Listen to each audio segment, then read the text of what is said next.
I thought Superman was just such a clever, smartly written movie, and in this video I want to try and unpack some of the key writing decisions that James Gunn made with this script. Because he makes a lot of big, bold decisions in this movie, and then there's a lot of other just smaller details that I think really show off his skills as a writer. This is going to be a spoiler-filled discussion, so if you haven't seen Superman, go and watch it first and come back, because I'm going to get right into it with one of the biggest reveals in the movie, and that is Superman's backstory. So at about halfway through the film, it is revealed that Superman's parents didn't send him to Earth to try and help humanity.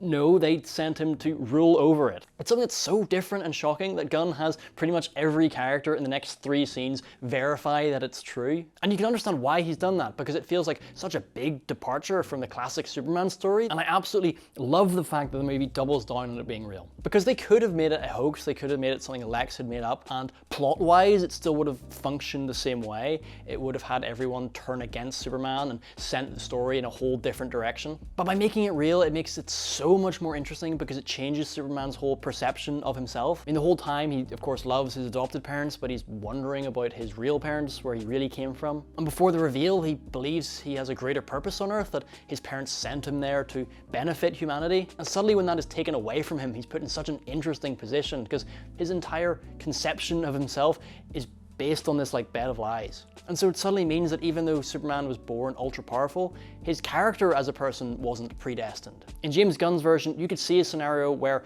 if he landed in a different place and was adopted by different people, like this guy could have gone and taken over the whole world, but he didn't, not because he was destined to, but because he chose to help people. And part of what makes this twist so effective is because of Gunn's decision to start the story late. Obviously, this is the 4th major on-screen adaptation of Superman, not counting all the animated stuff and all the TV shows. Just culturally, we are very familiar with Superman, so I think Gunn made a really smart decision not to just retread the stuff we already know. Instead, this movie begins 3 years into the appearance of Superman. And that helps with so many things in this movie. For one, it makes that twist about Superman's parents even more shocking because it's playing with an assumption that you already have. But it also means the movie can skip over the stuff that you've seen done before. You know, we don't have to go through a whole will they, won't they with Lois and Clark, or have Lois discover that he's Superman. Gunn goes straight to the most interesting part, which is the stuff we haven't really seen done before. Starting the movie so late means the movie can almost work the way that sequels do, because usually the first film in a franchise has to do so much work introducing all the characters, setting up the world. There's so much homework that usually has to be done in that first act to give the audience all the information they need. Whereas in sequels, you don't need to do that work because it's already established. You can just get stuck into the character stuff. And that's exactly what Gunn does here. And he uses that extra space that the story now has to introduce all these different characters and really enrich the world. One of the other big things that I loved that Gunn did with this film is how he frames his Superman.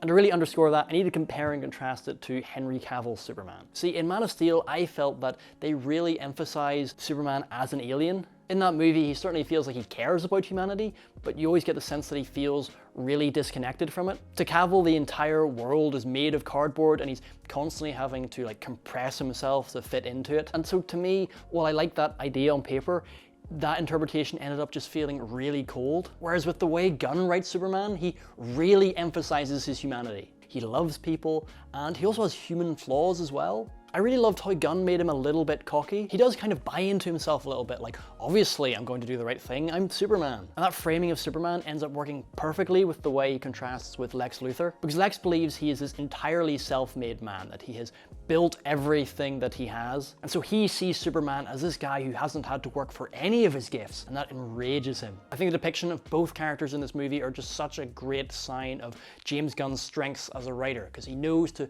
make Superman a flawed, rounded character, and he gives Lex such a compelling reason to hate Superman. Gunn is someone who really appreciates how much the small things matter, and you really see that with the way that he does setups.